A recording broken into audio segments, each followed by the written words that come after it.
15 years. இந்த 15 ஆண்டுகள்ல குழந்தைகள்கிட்ட என்ன மாதிரியான வித்தியாசங்களை நான் பார்த்திருக்கேன் அப்படின்னா, இன்னைக்கு இருக்கக்கூடிய குழந்தைகளுக்கு மெமரி இஷ்யூஸ் இருக்கு. படிக்கிறது ஞாபகத்துல இல்ல. நம்ம எல்லாம் சின்ன வயசுல ஸ்கூல் படிக்கும் போது தினம் தினம் படிச்சோமா? கிடையாது. ஆனா எக்ஸாம் கிட்ட வரும்போது படிப்போம். ஆமாவா இல்லையா? அந்த படிக்கிறது அடுத்த நாள் எக்ஸாம்ல ஞாபகத்துல இருக்கும். ஆனா இன்னைக்கு இருக்கக்கூடிய குழந்தைகளுக்கு மறதி அப்படிங்கிறது ஒரு பெரிய பிரச்சனை. அடுத்தது சோஷியல் ஐசோலேஷன் சொல்லுவோம். தனியாவே இருக்க விருப்பப்படுறாங்க. சொந்தக்காரங்க வீட்டுக்கு வந்தா பிடிக்கல. ஸ்கூலுக்கு தினம் தினம் போறது ஒரு பெரிய கஷ்டம். அந்த மாதிரி. அப்ப சோஷியல் ஐசோலேஷன் அப்படிங்கிறது வளர்ந்த நாடுகள்ல ரொம்ப ரொம்ப அதிகம். வளர்ந்துட்டு இருக்கிற நாடுகள், இந்தியா, இலங்கை போன்ற வளர்ந்துட்டு இருக்கிற நாடுகள்ல இருக்க குழந்தைகளுக்கும் சோஷியல் ஐசோலேஷன் அதிகரிச்சுக்கிட்டு வருது. 5இல் வளையாதது 50இல் வளையாது. சின்ன வயசுலயே சில விஷயங்களை நம்ம கண்ட்ரோல் பண்ணணும். அதிகப்படியான ஜங்க் ஃபுட், சயின்ஸ்ல சொல்லுவோம் cut is your second brain. அதாவது நம்மளோட குடல் இன்னொரு மூளைய போல. மூளை நல்லா வேலை செய்யணும்னா குடலுக்கு போற விஷயங்கள் கரெக்டா இருக்கணும். காய்கறி சாப்பிடாத குழந்தைகள், அதிகப்படியா இனிப்பு வகைகளை சாப்பிடக்கூடிய குழந்தைகள், இவங்களுக்கு மூளையில பாதிப்பு ஏற்படுது. என்ன விதமான பாதிப்பு ஏற்படுது அப்படின்னா ADHD, attention deficit hyperactivity disorder. India மட்டும் இல்ல, உலக நாடுகள் எல்லாத்திலும் இருக்கக்கூடிய பிரச்சனை. குழந்தைகளுக்கு attention span இல்ல. ஏன் இல்ல? ஒரு 20-30 வருடங்களுக்கு முன்னாடி குழந்தைகள் பார்க்கக்கூடிய கார்ட்டூன்ஸ் ஸ்லோவா இருந்தது. அவ்வளவு கலர்ஸ் அதுல இல்ல. ஆனால் இன்னைக்கு குழந்தைகள் பார்க்கக்கூடிய என்டர்டெயின்மெண்ட் ரொம்ப ரொம்ப கலர்ஃபுல், ஃபிளாஷி, கிங்கி பிங்கி கிங்கி பிங்கி கிங்கி பிங்கி கிங்கி பிங்கி. அதுக்கு பிறகு அவங்க பார்க்கக்கூடிய டிக்டாக் ரீல்ஸ், யூடியூப் ஷார்ட்ஸ், இது அவ்வளவுமே 30 செகண்ட், 45 செகண்ட், ஒரு நிமிஷம். அடுத்தது அடுத்தது அடுத்தது அடுத்தது. அப்ப இந்த மாதிரி அடுத்தது அடுத்தது அடுத்ததுன்னு பார்த்து பழகிய குழந்தைகளுக்கு அரை மணி நேரம் 40 நிமிடம் ஒரு வகுப்புல உட்கார முடியாது. உங்களால ஒரு நிமிஷத்துல பாடம் நடத்த முடியுமா? முடியாது. குழந்தையோட மூளை எப்படி இருக்கும்?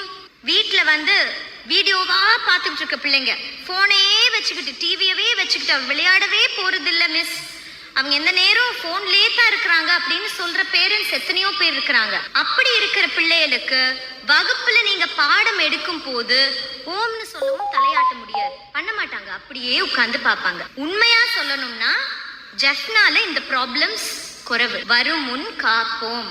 ஒரு குழந்தைக்கு ஒரு நாள்ல எவ்வளவு நேரம் ஸ்கிரீன் டைம் இருக்கலாம்? ஸ்கிரீன் டைம்னா என்ன? டிவி, போன், லேப்டாப், ஐபேட் எல்லாம் சேர்த்தது. ஒரு குழந்தைக்கு ஒரு நாளையில் 1 மணி நேரத்துக்கு மேல ஸ்கிரீன் டைம் இருக்க கூடாது. எல்லாத்தையும் விட வீடியோ கேம்ஸ் விளையாடவே கூடாது. நம்ம நினைக்கிறோம் இல்லையாமா, குழந்தைகள் ஜஸ்ட் வீடியோ கேம் தான் விளையாடுறாங்க போன்ல அப்படின்னு. அப்படி கிடையவே கிடையாது. குழந்தைகள் பார்க்க கூடாத விஷயங்கள் சினிமால விட்டுருங்க, அதெல்லாம் ஒண்ணுமே இல்ல.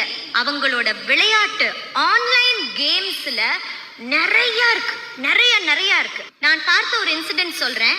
ஒரு பையன் 9th ஸ்டாண்டர்ட் படிக்கிற பையன். இந்த 9th ஸ்டாண்டர்ட் படிக்கிற பையன் பப்ஜின்னு ஒரு கேம் விளையாடுறாரு. அந்த கேம்ல என்ன இருக்கும்? ஒரு கெட்டவன் இருப்பான், அவன் காரை கடத்துவான், அவன் கத்தியால குத்துவான், இந்த மாதிரி நிறைய வேலைகள் செய்வான். அப்ப அந்த கேமை விளையாடிக்கிட்டே இருந்த அந்த பையன் சார்ஜ் முடிஞ்சிருச்சு போன்ல. அப்ப நம்ம என்ன செய்வோம்? போன்ல சார்ஜ் முடிஞ்சா சார்ஜ் போடுவோம், அப்படித்தானே? ஆனா அவர் என்ன செய்தார்? அந்த போனை அப்படியே கொண்டு போய் டைனிங் டேபிள்ல வச்சாரு.